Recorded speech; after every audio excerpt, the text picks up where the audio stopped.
He sido invitado 3 veces, he venido 3 veces, y si me invitan más, vendré. ¿Por qué? Porque el CESA es una institución que forma más que empresarios, líderes empresariales y líderes ciudadanos. Y en un momento como el que estamos hoy en el mundo y particularmente en Colombia, donde hay una narrativa que amenaza el papel del sector empresarial, es muy útil que nosotros reflexionemos sobre lo que significa ser ciudadano, ser empresario y ejercer el liderazgo. Todos tenemos talentos y capacidades. Yo personalmente creo que una de las cosas importantes que tenemos que hacer a lo largo de la vida es transformar para bien los entornos en los que vivimos. Y por eso yo pregunto si ustedes tienen claro cuál es su propósito en la vida. ¿Lo han pensado? ¿Lo tienen escrito? ¿Lo revisan? Una vida sin propósito es como un barco sin brújula, que puede acabar en cualquier parte y en cualquier puerto, y da igual. Yo los invito a todos, a que piensen en cuál es el propósito, a que lo revisen, a que lo actualicen, y a que guíen sus acciones, sus conductas, por ese propósito, por eso que es el llamado que uno tiene en la vida, que además puede ir cambiando.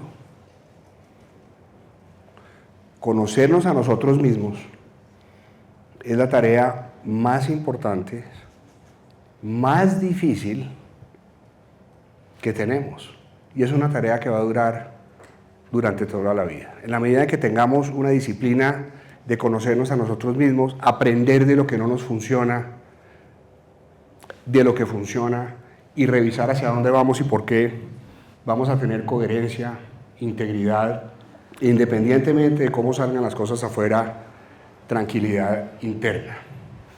Ahora, en todo esto, un grupo como este, que es un grupo privilegiado, y seguramente ustedes han oído eso muchas veces, yo quiero demorarme un minuto para pensar qué es ser privilegiado en un país como Colombia. Ser privilegiado probablemente es tener acceso a oportunidades que otros no tienen. En una democracia que funcione, los privilegios no deberían existir. Las sociedades no deberían tener personas privilegiadas que nacen en mejores condiciones que otras. Si nosotros hemos sido privilegiados, es porque hay algunas tareas que no hemos hecho dentro de este sistema económico y democrático. Y eso implica responsabilidades que tienen que ver con el propósito y que tienen que ver con el ejercicio del liderazgo empresarial.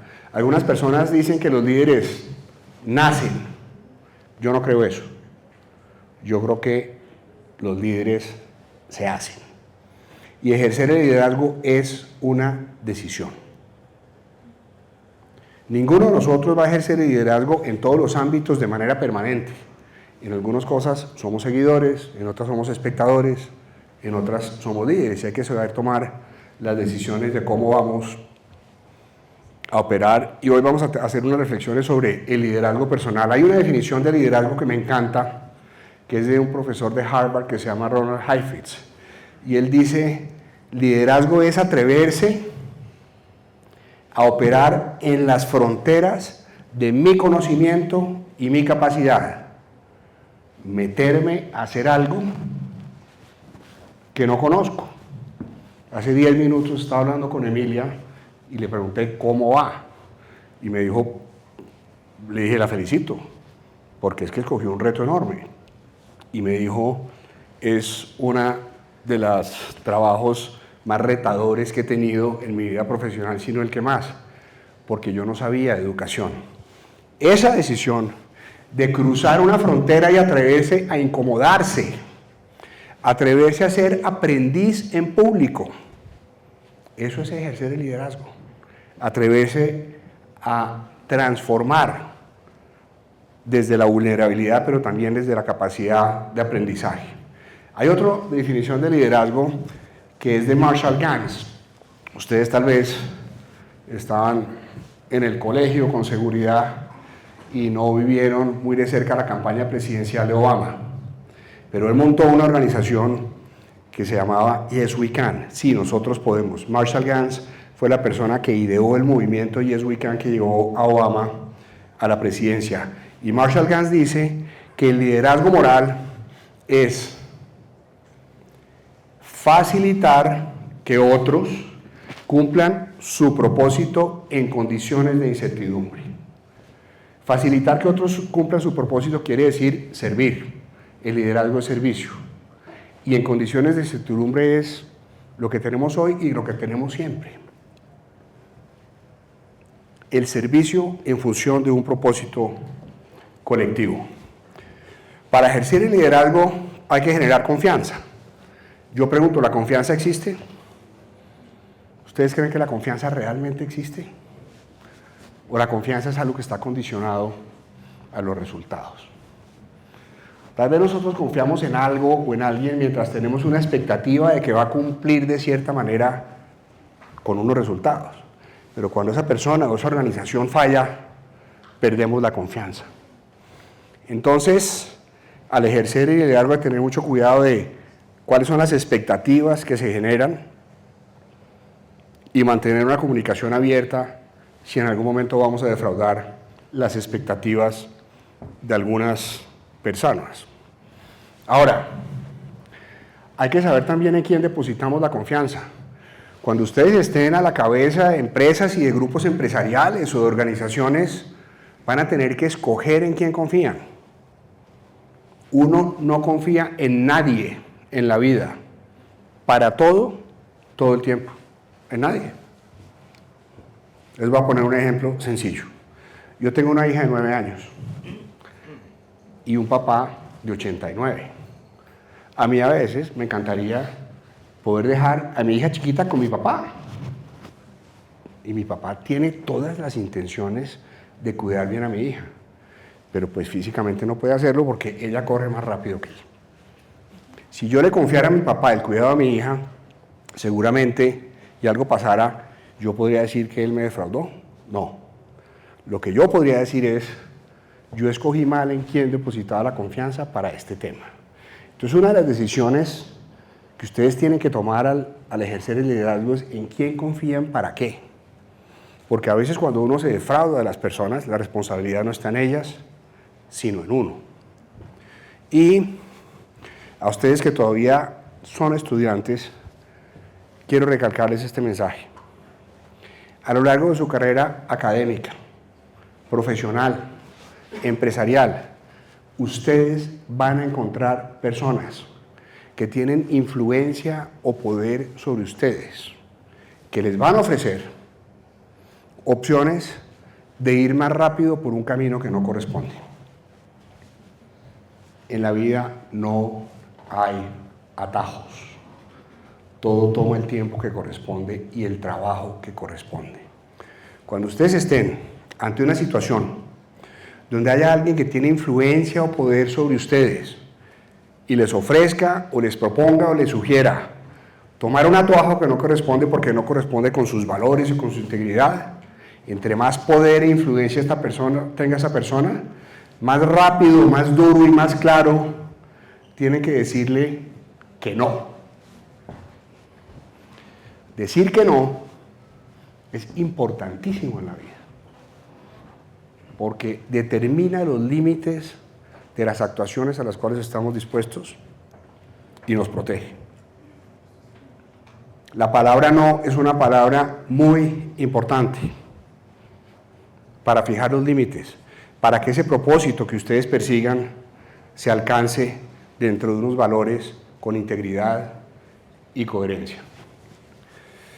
Y hay otro concepto sobre el cual es importante que reflexionemos, que es el concepto de fracaso.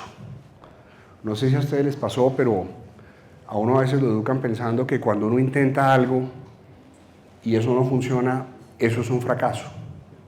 Dicen, esta persona intentó eso y fracasó en eso.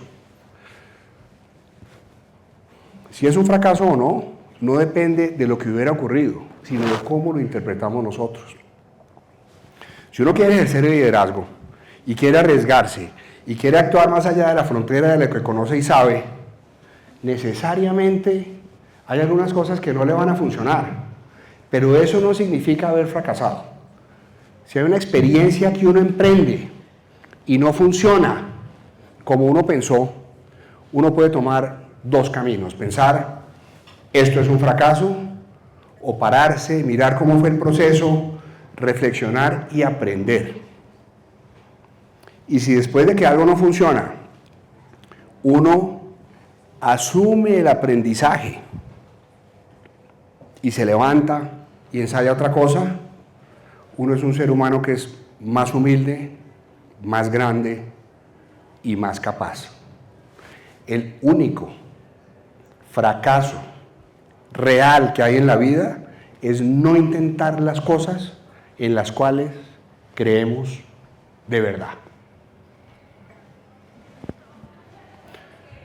Yo espero que ustedes hagan muchos proyectos que no les funcionen y que trabajen y promuevan organizaciones en las cuales se promueva la innovación y la toma de riesgos, porque eso es lo que genera el cambio, y que promuevan el aprendizaje a partir de lo que no funciona, como lo hacen las compañías en California, que muchas veces no contratan a nadie que no se haya quebrado o que no haya tenido un proyecto que no le ha funcionado, porque lo que necesitan son personas que hayan aprendido de esas experiencias. Todos operamos dentro de algunos sistemas. Cuando ustedes salgan al mundo empresarial van a encontrar que los sistemas requieren o están en algún tipo de equilibrio. Esta universidad tiene un equilibrio entre el estudiantado, los padres de familia, el consejo, la rectoría, los profesores. Cuando se quiere ejercer el liderazgo y el liderazgo transformador, hay que generar desequilibrios. Porque si todo permanece en un equilibrio, todo se puede acercar al estancamiento. Y la clave de ejercer un liderazgo transformador es lograr desequilibrar una organización o un sistema o un país hasta un punto en que sea productivo. Parte del problema que tenemos hoy en Colombia, lo hemos tenido por algunos años, es que generamos desequilibrios que no son constructivos, que son desequilibrios destructivos hacia ciertos grupos de interés. Y por eso no logramos avanzar en las soluciones.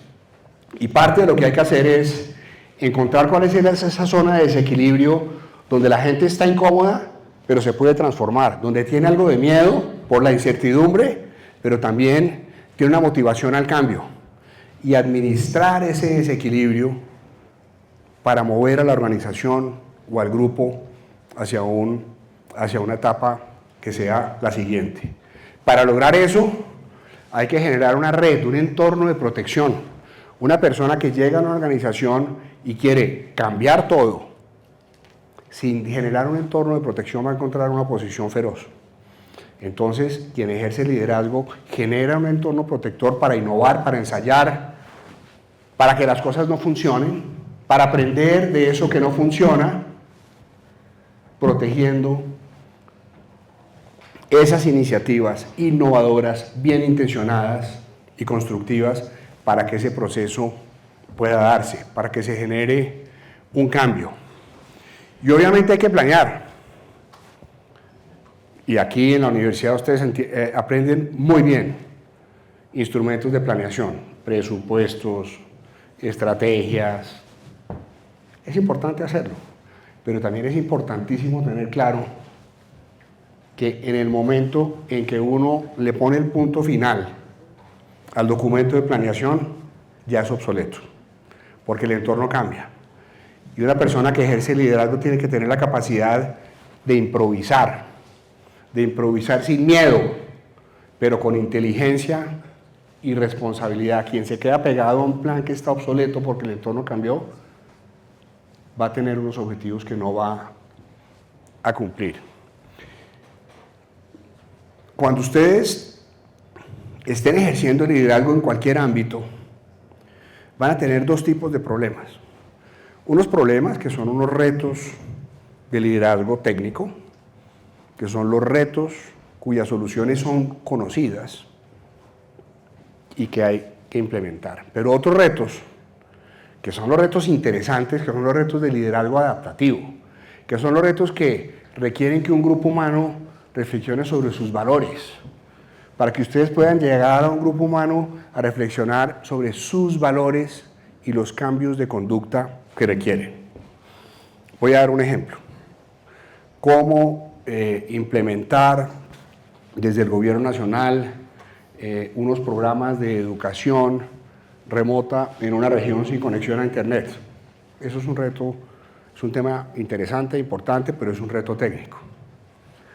¿Cómo acabar la pobreza en Colombia? Estamos hablando de otra dimensión. Es un reto adaptativo que requiere cambios en valores, cambios en conductas, que requiere que juguemos todos un papel diferente desde donde estamos. Y quien quiera contribuir a acabar la pobreza en Colombia tiene que enfrentarse a unos valores y a unas conductas y a unas oposiciones, también como a unas adhesiones, donde va a tener que moldear esa transformación de ese grupo humano para alcanzar esos objetivos. Entonces, hay metodologías que le pueden ayudar a uno a liderar ciertos procesos de cambio, identificar el reto adaptativo, regular las tensiones que uno genera en un sistema. Hay que generar tensiones constructivas para que haya cambio. Dirigir la atención disciplinada a los temas, es decir, enfocarse. Muchas veces en las empresas, cuando uno pregunta, yo no sé si a Felipe le ha pasado, cuando ustedes van a las visitas empresariales, si ustedes les preguntaran a las personas de las empresas, hagan un inventario de a qué le dedicó su tiempo la última semana. Y dividan en dos categorías: los temas de rutina, que son importantes para que los procesos funcionen, y los temas de transformación. Y normalmente más del 80 o 90% del tiempo de la gente se va en temas que no son transformadores, que son indispensables, pero que no son transformadores, porque a veces nos distraemos trabajando, pero no estamos aportando, no estamos produciendo. Hay que tener cuidado con eso. Luego, una persona que ejerce liderazgo no quiere ni debe asumir todas las responsabilidades de un proyecto. Hay que asignarle, repartir el trabajo entre la gente para que las personas estén realmente empoderadas y sean los protagonistas del cambio que se quiere hacer. Y hay que proteger las voces disidentes. Cuando tengan equipos de trabajo, en los grupos de estudio que tienen ahora, cuando tengan empresas, cuídense mucho de tener siempre dentro de su grupo de trabajo el que piense distinto a ustedes. Cuando tengan que contratar gente, asegúrense de contratar gente que ustedes piensen que son mejores profesionales y mejores personas de lo que ustedes son. Si son personas menores, piensen, cuando esta persona tenga mi edad puede ser mucho mejor de lo que yo soy. Contraten a la mejor gente que pueda, porque realmente la competencia no existe. Todos tenemos el espacio que nos corresponde. Entonces, proteger esas voces que piensan distinto es muy importante, porque el unanimismo es bastante peligroso. Aquí vamos a pasar un poco más rápidamente sobre la importancia de manejar las tensiones. Van a encontrar, si ustedes quieren hacer transformaciones profundas, que en los grupos con los cuales trabajan hay facciones. Habrá algunos grupos que quieren cambio, otros que no quieren cambio, unos que se oponen, otros que apoyan, y es muy importante validar y legitimar todas las facciones para incorporar las diferentes visiones dentro de una estrategia y dentro de un plan, para que ese plan sea legítimo. Algo está pasando con él. Algo pasa con el control. ¿Está qué? ¿Ah? Bueno.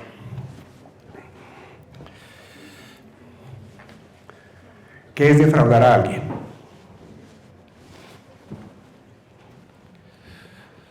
no cumplir con las expectativas que alguien tiene de nosotros.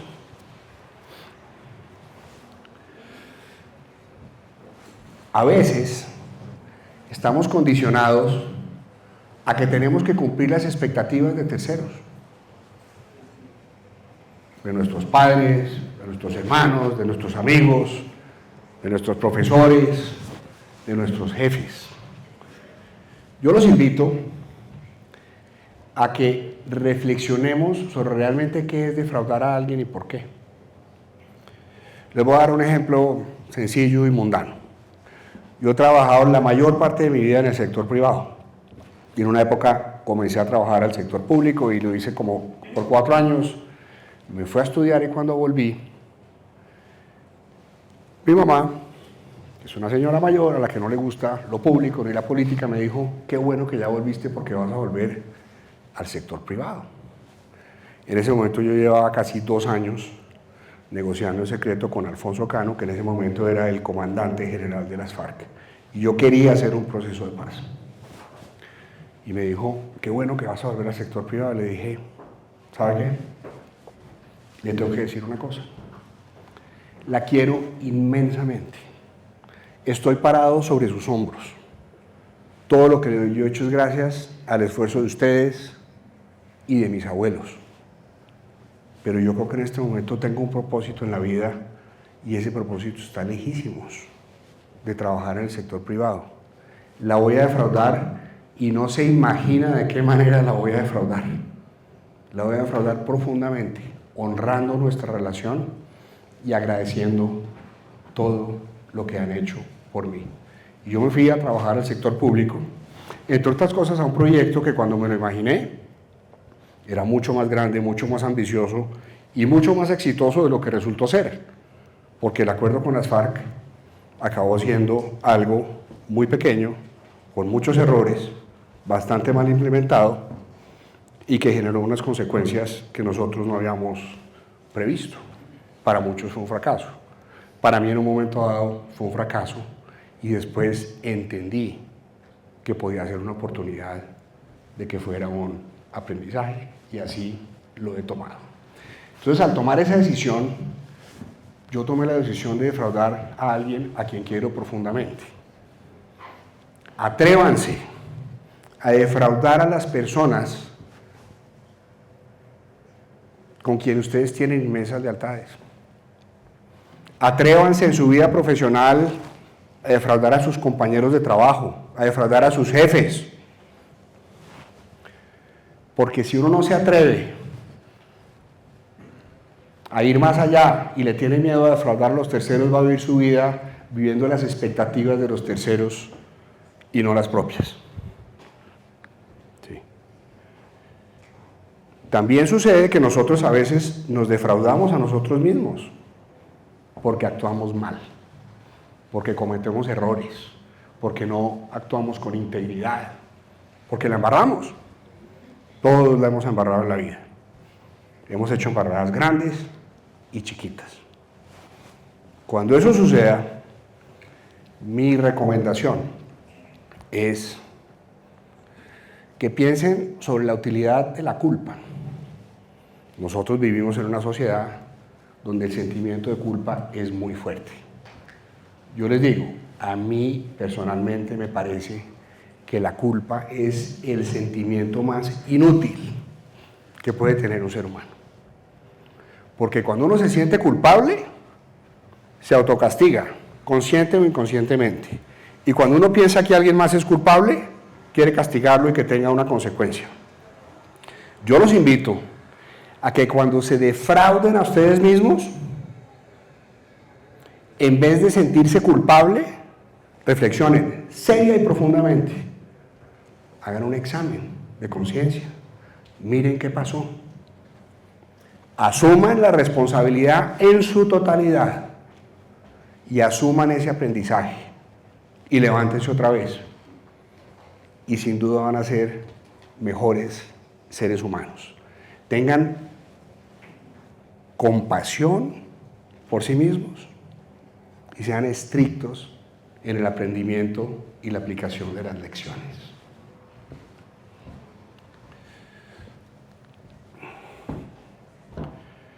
ensayen, intenten, arriesguen, innoven, den todo lo que tenga que dar hasta donde corresponda, pero después también suelten el resultado. No se apeguen a los resultados cuando hay tantas cosas que uno no puede controlar, y diríjanle toda su atención y su energía a lo que pueden influenciar o controlar. No se desgasten con el resto. A lo largo de su vida académica, profesional, personal, tenga claro cuáles son sus valores.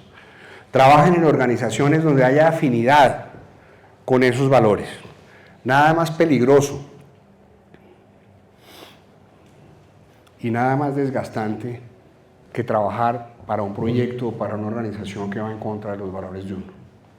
Eso lo empequeñece a uno espiritual, emocionalmente, personalmente. Nunca le dediquen un segundo de su vida y de su tiempo, que es tan valioso, trabajando en proyectos, en organizaciones que no corresponden con la integridad de sus valores. Y distingan entre lo que es el verdadero liderazgo y lo que es el ejercicio de la autoridad. Un verdadero líder no necesita ningún cargo, no necesita un puesto, no necesita ser jefe.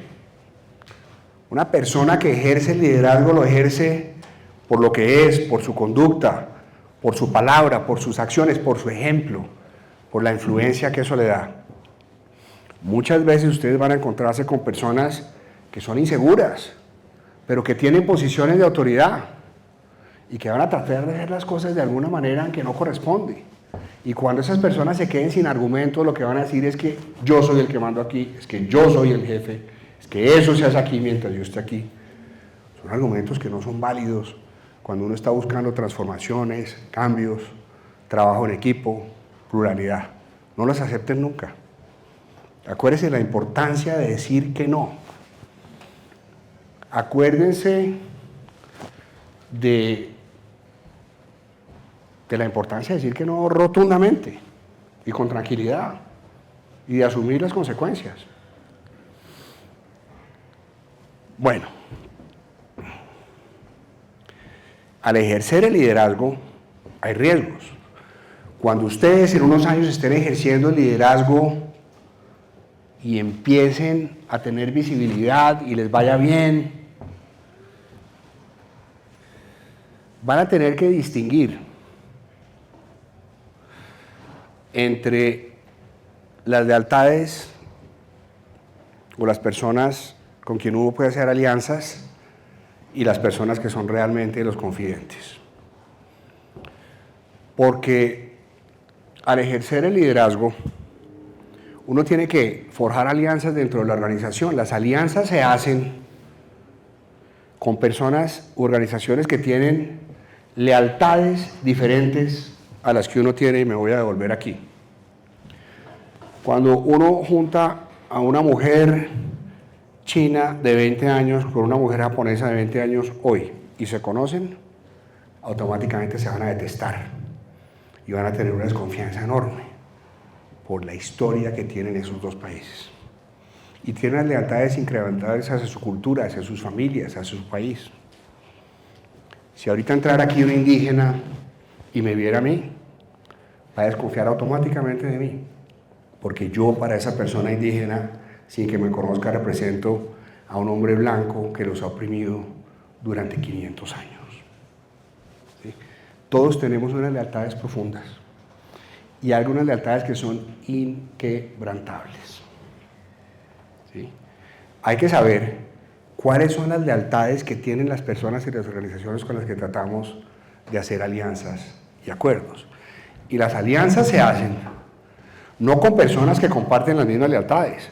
Las alianzas se hacen precisamente con personas, organizaciones que tienen lealtades opuestas, pero con quienes podemos encontrar un proyecto común. Les voy a poner un ejemplo humano, no político. Cuando yo trabajaba como comisionado de paz, yo me fijé la meta de liberar a los militares y policías que estaban secuestrados por las FARC y que llevaban más de 10 años secuestrados por las FARC. Sus familias estaban desesperadas. Eran jóvenes que habían entrado al ejército a los 18 años y tenían 28 y 30 años y seguían ahí en la selva. Para poder lograr la liberación de esos secuestrados, era indispensable hablar con el gobierno de Venezuela. Yo me fui y busqué a Chávez. Me senté con él y nos sentamos con los venezolanos. E hice una alianza. Yo hice una alianza con Hugo Chávez y con Nicolás Maduro y con Piedad Córdoba. ¿Para qué? Para liberar a los policías y a los militares que tenían las FARC. No creo en la dictadura venezolana, no creo en las prácticas que tienen, no soy comunista. ¿Cuál era mi objetivo? Yo tenía un objetivo humanitario. Era que esos soldados y policías volvieran a sus casas. ¿A ellos por qué les interesaba? ¿A ellos les interesaba que los militares y policías volvieran a sus casas? No, los tenía sin cuidado. A ellos les interesaba porque pensaban que eso le daba un oxígeno político a las FARC. A mí me tenía sin cuidado lo que ellos pensaran. Eso es una alianza. Yo nunca me confundí pensando que teníamos los mismos objetivos ni las mismas lealtades. Estoy absolutamente seguro que ellos tampoco. Fue una alianza acotada, con un propósito específico. Logramos liberar esos policías y esos militares. Ellos no quebrantaron sus lealtades, yo no quebranté las mías. Pero si yo me hubiera confundido, hubiera pensado que éramos lo mismo y que pensábamos igual y que teníamos los mismos objetivos, probablemente hubiera cruzado una frontera que no he debido cruzar. Afortunadamente, no lo hice. Los confidentes son las personas que sí tienen las mismas lealtades. Y cuando ustedes trabajen en organizaciones y manejen información, tienen que saber distinguir entre un aliado y un confidente. Un proveedor es un aliado. Un cliente es un aliado, pero no es un confidente, porque tiene un conflicto de interés. El proveedor quiere vender al precio más alto, el cliente quiere comprar al precio más bajito. Cuando ustedes manejen la información, distingan entre aliados y confidentes, porque muchas veces uno suministra información o invita a alguien a ser parte de un proyecto de una manera que no corresponde y luego dice, es que me defraudó, cuando es uno quien no hizo bien el análisis y le da información o invita a alguien a jugar un papel que no corresponde. Yo los invito, y ya voy cerrando, a que sobre todo, más que pensar en el liderazgo hacia afuera, piensen, y como esto es una universidad de administración, en administrarse a ustedes mismos, en ejercer el liderazgo personal, que no es una tarea fácil porque todos tenemos retos y cosas con las cuales batallamos durante toda la vida para superarlas, etc. Y en ese proceso de reflexión y de autoconocimiento para poner su talento al servicio de los demás en medio de la vulnerabilidad que todos tenemos, ¿sí? Yo los invito a que ustedes tengan claro cuáles son sus anclas, cuáles son las cosas que los sostienen en la vida: la familia, la espiritualidad, la naturaleza, no sé, los valores. Tengan claro cuáles son sus anclas. Cuiden esas anclas. Tengan claros cuáles son sus santuarios, los momentos, las actividades que los recargan, que son un espejo del espíritu que le permite a uno entender dónde está. La música, la naturaleza, el deporte, la literatura, el arte, el estudio, los amigos. Cuídenlos y tengan rutinas diarias con sus anclas y sus santuarios para poder cumplir su propósito. Cuando entren a trabajar, a ustedes les van a poner metas con números y con indicadores que es muy importante que cumplan. y es importante que las cumplan para que avancen en su carrera profesional, pero ninguna meta y ningún indicador refleja la bondad ni la intención del trabajo que hay detrás. Entonces, cumpliendo con los indicadores y las metas a los que se comprometen, renuncien a que su valor personal y profesional esté amarrado a esas metas. Renuncien a eso, de entrada, y denle valor al proceso y a la intención con la cual se comprometen a eso. Vayan pensando desde ya cuál va a ser su legado empresarial en un país como Colombia. Para cerrar, yo los invito a que tengan visión para pensar en grande. El mundo es inmenso, no es Bogotá, no es Colombia.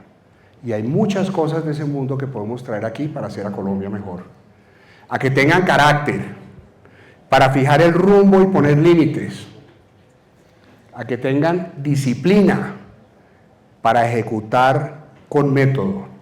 Y a que tengan generosidad para estar dispuestos a que sean otras personas y otros colombianos que tal vez no han nacido quienes se beneficien del fruto de su trabajo. Muchas gracias.